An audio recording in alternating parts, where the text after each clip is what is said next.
আমি ডক্টর দিলীপ কুমার পাহাড়ি, নেফ্রোলজিস্ট।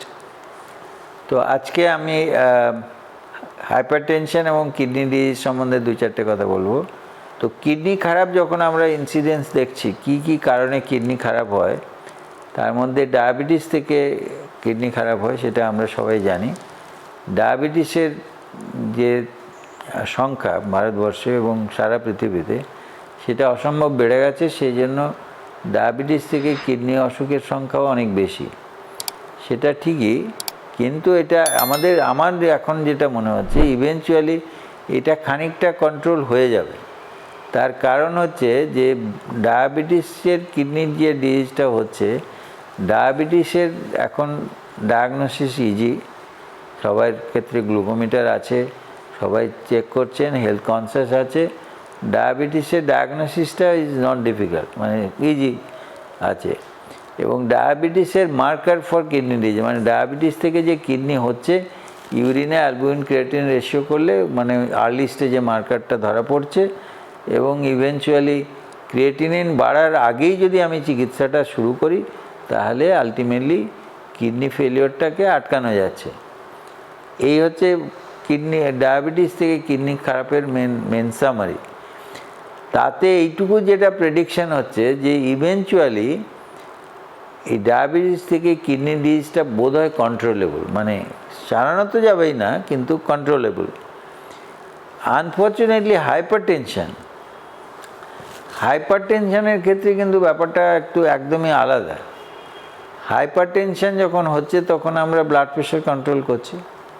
এবারে ব্লাড প্রেশার কন্ট্রোলের বিভিন্ন ওষুধ আছে, সেটা ক্যালসিয়াম চ্যানেল ব্লকার, অ্যামলোডিপিন গ্রুপের ওষুধ আছে, তারপরে বিটা ব্লকার আছে, আলফা ব্লকার আছে, সেন্ট্রাল অ্যাক্টিং ব্লকার আছে, এসি ইনহিবিটর এআরবি আছে, এসব বিভিন্ন গ্রুপের ওষুধ আছে। এবারে প্রবলেম হচ্ছে যে কোনো গ্রুপের ওষুধ দিয়েই চিকিৎসা করি না কেন, এর আর কোনো কিডনি অসুখ হবে কি হবে না এর কোনো মার্কার নেই। এর ইউরিনে যে প্রোটিন গেলে যে কিডনি খারাপ হবে তা কিন্তু নয়। ইউরিনে প্রোটিন না গেলেও কিডনি খারাপ হচ্ছে, ইউরিনে প্রোটিন গেলেও কিডনি খারাপ হচ্ছে, বেশি খারাপ হচ্ছে। কিন্তু আলটিমেটলি হাইপারটেনশন থেকে যে কিডনি খারাপ সেটা আটকানো যাচ্ছে না। সেটার এখনও পর্যন্ত এমন কিছু মেডিসিন বেরোয়নি। হাইপারটেনশন আমরা কন্ট্রোল করছি, কিন্তু হাইপারটেনশন থেকে কিডনি খারাপটা কন্ট্রোলের কোনো মেডিসিন বেরোয়নি। আমরা আগে একটা ফেজে ছিল যে এসি ইনহিবিটর এআরবি বেরিয়ে হাইপারটেনসিভ এমার্জেন্সিসগুলো কন্ট্রোলটা অনেক ইজি হয়েছে। জিটিএ নাইট্রেট বেরিয়ে গিয়ে সেটা হাইপারটেনসিভ এমার্জেন্সি কন্ট্রোলটা ঠিক হয়েছে। কিন্তু হাইপারটেনশন থেকে যে আপনার হার্ট ফেলিওর অথবা হাইপারটেনশন থেকে যে কিডনির অসুখ, এইটা কিন্তু কন্ট্রোলের কোনো মেডিসিন হয়নি। এবং আমাদের একটা সার্ভেতে দেখা যাচ্ছে যে যখন আমরা কিডনি ডিজিজের প্রথম ইনসিডেন্স দেখছি যে কিসে বেশি, তো ডায়াবেটিক নেফ্রোপ্যাথি থেকে হাইপারটেনশন থেকে কিডনি খারাপের ইনসিডেন্স কিন্তু বেশি, মানে 1 নম্বর পজিশনে হাইপারটেনসিভ নেফ্রোস্ক্লেরোসিস হয়ে আসছে। সুতরাং এইটা একটা সবাইকে খেয়াল রাখতে হবে যে হাইপারটেনশন হলে হাইপারটেনশন কন্ট্রোল তো করতেই হবে, প্লাস হচ্ছে যে কিডনি খারাপ আছে কি না সেটার ট্রিটমেন্টও করতে হবে। মানে স্ট্যাটিন আজ আর একটা ইম্পর্টেন্ট ইস্যু, সেটা হচ্ছে কি যাদের প্রেশার আছে তারা প্রেশার শুধু কন্ট্রোল করবেন না, তারা স্ট্যাটিনও খেতে হবে যাতে হার্ট অ্যাটাক না হয়, করোনারি অ্যাথেরোস্ক্লেরোসিস না হয় এবং সেক্ষেত্রে হার্ট অ্যাটাক না হয়।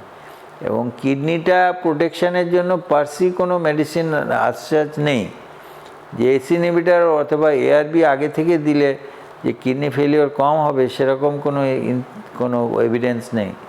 ফলে কোনো কি পার্টিকুলার ওষুধ দিলে যে কিডনি অসুখ কম হবে সেরকম কোনো এভিডেন্স নেই। এখন আমরা যেটা করছি সেটা শেয়ার যে লজিক, যে আপনার যদি একটা combination of calcium channel blocker এবং এসি ইনহিবিটর ও এআরবি, এই দুটো গ্রুপের ডিফারেন্ট গ্রুপের যদি মেডিসিনটা কম্বাইন করে দিই, তাহলে প্রেশারটা ইজিলি কন্ট্রোল হচ্ছে। এবং পসিবলি মানে এটা একদমই হাইপোথেটিক্যাল, যে পসিবলি তাতে কিডনি অসুখের সংখ্যাটা বোধহয় একটু কমবে, কিন্তু তার কোনো ডাইরেক্ট এভিডেন্স কিছু নেই।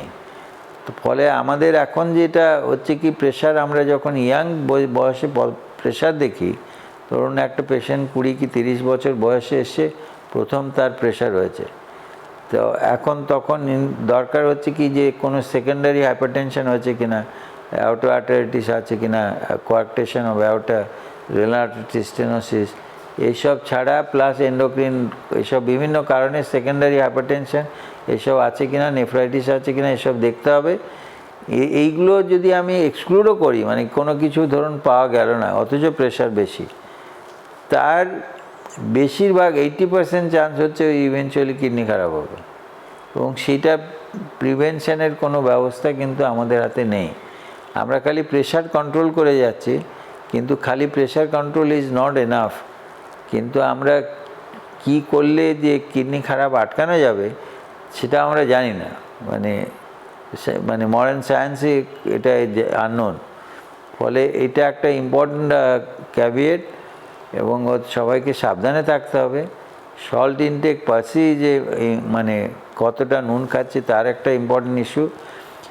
আর সেকেন্ড ইম্পর্ট্যান্ট ইস্যু হচ্ছে যে প্রেশার কন্ট্রোল করতে হবে, স্মোকিং, অ্যালকোহল, লাইফস্টাইল মডিফিকেশান, এগুলো সব আমরা বলছি যে এগুলো সব ঠিক করে রাখতে হবে। মানে যারা প্রেশার, কম বয়সে প্রেশার আছে, তারা ভাবছেন যে আমি তো দিব্যি ভালো আছি, আমার তো কিছু হচ্ছে না, আমি কিছু বুঝতেও পারি না। উনি হয়তো বেশি আইটি সেক্টরে কাজ করেন, কিন্তু প্রেশার নিয়ে ঘুরে বেড়াচ্ছেন। আলটিমেটলি 2-4 বছর পরে যখন ওর কিডনি খারাপ হবে, তখন উনি এসে বলছেন যে আমার তো কিডনি খারাপ হয়েছে।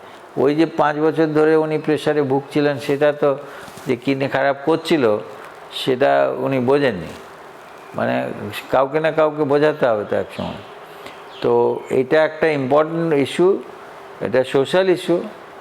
অনেক দেশে করেছে কি, অনেক চিলিতে গিয়ে আমি দেখলাম তারা দেশে, মানে অল ওভার দি কান্ট্রি, তারা দেশে পুরো নুন ব্যান করে দিয়েছে, বলে যে দোকানে নোনতা কিছু বিক্রি করা যাবে না, কোনো দোকানে কোনো নোনতা জিনিস বিক্রি করা যাবে না, নুন দেওয়া কিছু জিনিস বিক্রি করা যাবে না। নুন যদি খেতেই হয় সে নিজে নুন মিশিয়ে খাবে। তো এই জিনিস, এইটা হচ্ছে সোশ্যাল অ্যাওয়ারনেস। এটা যদি করা যায় তাহলে হয়তো হাইপারটেনশনের ইনসিডেন্স কমবে, তাতে খানিকটা লাভ হতে পারে। এই বলে আমি আপাতত শেষ করছি। নমস্কার।